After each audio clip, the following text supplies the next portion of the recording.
चाहूंगा।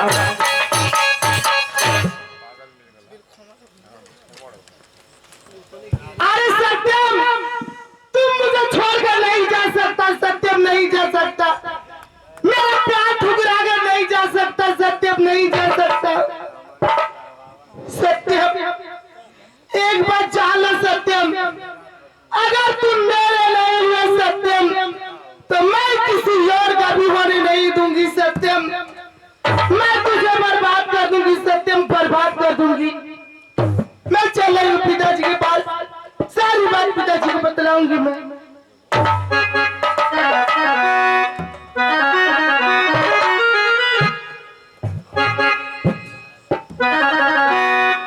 अरे ना जी अभी तो हरा बिना, अरे आज बुझाई।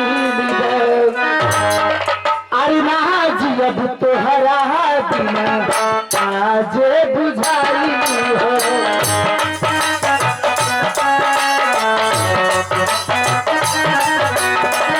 ना जी अब तो हरा बिना, आज बुझाई हो।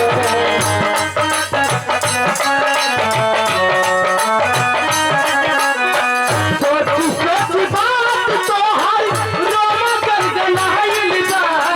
सोची सोची बात तो हर रोम कर गलाइल बा। अब तो हरा दिया आज बुझाइल बा।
पिताजी पिताजी पिताजी।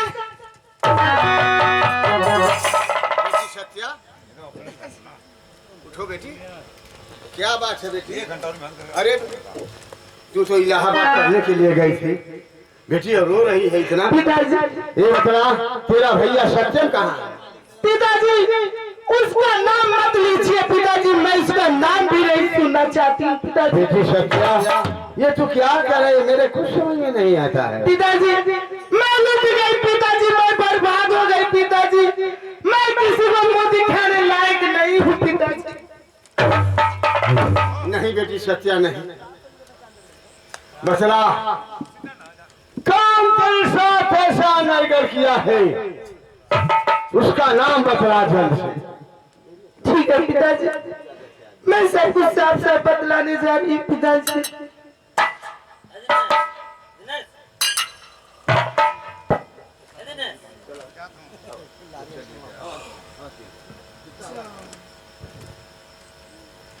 सत्या,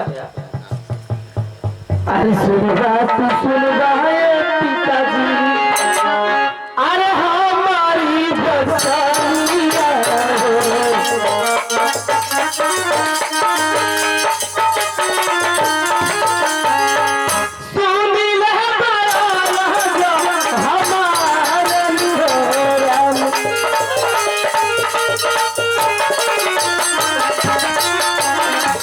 सत्या अरे जकरा के मन लाए पिताजी अरे धर्म के लाला क्या कर रही है बेटी सत्या?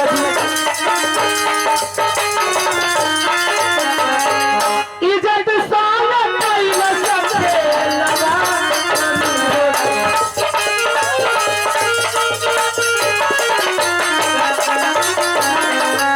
अरे तोहरे तो सत्य हमें पिताजी अरे बड़ा नीरा जाइया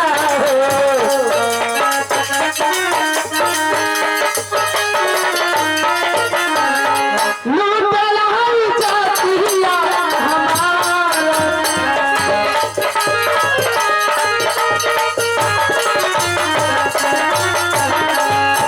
बेटी सत्या हाँ पिताजी ये तू क्या कर रही है बेटी?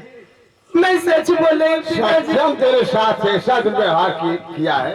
हाँ पिताजी मैं बर्बाद हो गई पिताजी, किसी को मुंह दिखाने लायक नहीं रह गई वो पिताजी।